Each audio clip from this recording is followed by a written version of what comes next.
এটা কিন্তু মানুষ দেখতে পাচ্ছে। কলকাতাতে এত বড় বিপর্যয়ের পরে বাড়ি থেকে বেরোননি, একটাও মৃত পরিবারের সঙ্গে 12 জনের সঙ্গে কারোর সঙ্গে দেখা করেনি।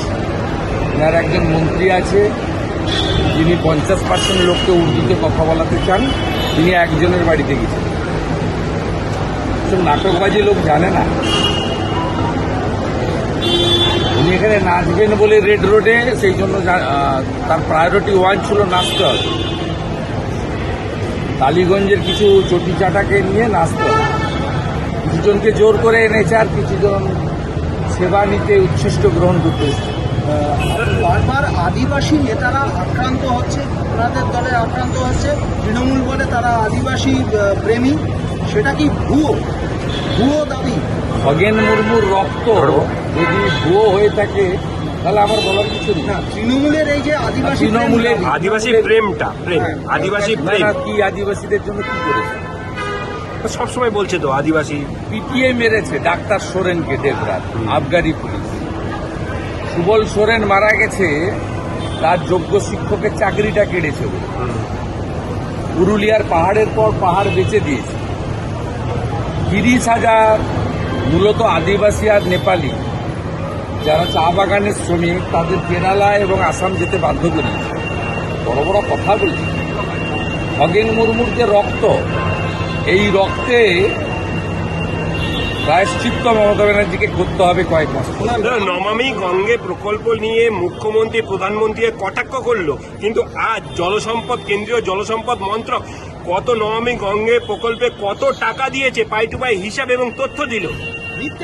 মিথ্যে কথা বলছে। উনি কবে সত্যি কথা বলেছিলেন? আমাদের রাজ্যের মুখ্যমন্ত্রী কবে সত্যি কথা বলেছিলেন? ওনার মিথ্যা কথা বলাটা স্বভাবে পরিণত হয়েছে এবং মিথ্যাশ্রী পুরস্কারের একমাত্র যোগ্য মুখ্যমন্ত্রী। ওনার নাম তো নির্মমতা।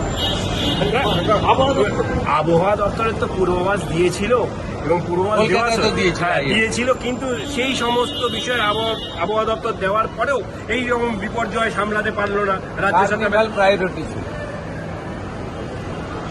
ইন্দ্রনীলকে নিয়ে গান গাওয়া আর টালিগঞ্জের কিছু স্থাবককে নিয়ে নাচা। তা নির্লজ্জ মুখ্যমন্ত্রী 30 জনের বেশি মানুষ মারা যাওয়ার পরে যে নৃত্য করেছেন রেড রোডে দাঁড়িয়ে, তারপরে ত্রাণ দিতে গিয়ে খগেন মুর্মু শঙ্কর ঘোষের সঙ্গে যা করেছেন, এরপরে পরিষ্কার প্রমাণিত হয়েছে এই রাজ্যে জঙ্গল রাখছে।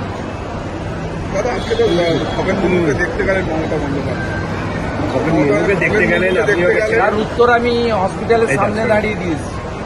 ওনার এখানে হাড় ফ্র্যাকচার হয়েছে, আজকে স্ক্যান রিপোর্টে। ওনাকে 4 সপ্তাহ ওখানে রাখতে হবে হসপিটালে। ডাক্তাররা 6 সপ্তাহ টাইম নিয়েছেন। যদি না করতে পারেন ট্রিটমেন্ট করে, তাহলে এখানে অপারেশন করতে হবে। আর উনি কি বলেছেন জানেন? খগেন মুর্মুকে লাগলো কি করে? গোটা পৃথিবীর লোক দেখলো যে কারা মারল। বাংলাদেশের রোহিঙ্গার বাংলাদেশি মুসলমান যারা কোচবিহারে আমার উপর মেরেছিল, SIR এদের সবার নাম বাদ যাবে, এদের সমস্ত নাম বাদ যাবে। এরা ভারতীয় নয়। আর কালকে কলকাতা হাইকোর্টে পুলিশ ইনঅ্যাকশনের ভ্যাকেশন বেঞ্চে মামলা হচ্ছে। ST কমিশন কগনিজেন্স নিয়েছে। আর রাজীব কুমার আর জলপাইগুড়ির SP ব্যাগ গুছিয়ে রাখো, স্পিকার ওম বিড়লা ওদেরকে টেনে নিয়ে যাবে এখান থেকে দিল্লিতে খুব তাড়াতাড়ি। খগেন মুর্মুর কেস, শঙ্কর ঘোষের কেস আমরা ছাড়বো না, একদম নিশ্চিন্ত থাকুন। কোচবিহারের কেসেও 7 জনকে জেল খাটিয়েছি, 2 জন লোকও খাটাবো, আর এ কেসেও কাউকে ছাড়বো না, আপনি নিশ্চিন্ত থাকুন। এখনো তো ধরা পড়লো না, কেউ গ্রেপ্তার হলো। ধরা পড়বে কেন? বাহবা দিয়েছেন মুখ্যমন্ত্রী বাহবা দিয়েছেন। মুখ্যমন্ত্রী তো এই গুন্ডাদের উপরে আছেন, এই অবৈধ অনুপ্রবেশকারীদের সাহায্যে পশ্চিমবঙ্গে আছে, সাধারণ মানুষ নেই। SIR হওয়ার পরে যে নির্বাচন হবে, সেই নির্বাচনে দেখবেন এদের খুঁজে পাওয়া যাবে এবং 1 কোটি ভুয়া ভোটারের নাম বাদ যাবে, যার 99 লক্ষ মমতা ব্যানার্জিকে ভোট দিয়ে জিতিয়েছে। আজকে নির্বাচন কমিশনের 4 জন প্রতিনিধি, ডেপুটি ইলেকশন কমিশনার, এই কিছুক্ষণ পরে কালকে CEO বিডিও অফিসে ডিইওদের সঙ্গে বৈঠক আছে। এসআইআর তো বলতে গেলে হতেই চলেছে। সম্ভবত কালকে সুপ্রিম কোর্টে একটা ডেট আছে 8 তারিখ। তারপরে গোটা ভারতবর্ষে এসআইআর হওয়া উচিত এবং এসআইআর হওয়া হবে, এবং যে কোনো নির্বাচনের আগে বড় ইলেকটোরাল রোল রিভিশন হয়। বিহারের ক্ষেত্র হয়েছে, পশ্চিমবঙ্গে এপ্রিলে নির্বাচন আছে, তাই এখানেও এটা হবে, এটা স্বাভাবিক। এটা মমতা ব্যানার্জির ইচ্ছায় হবে না।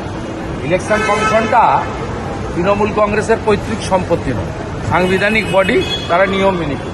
দাদা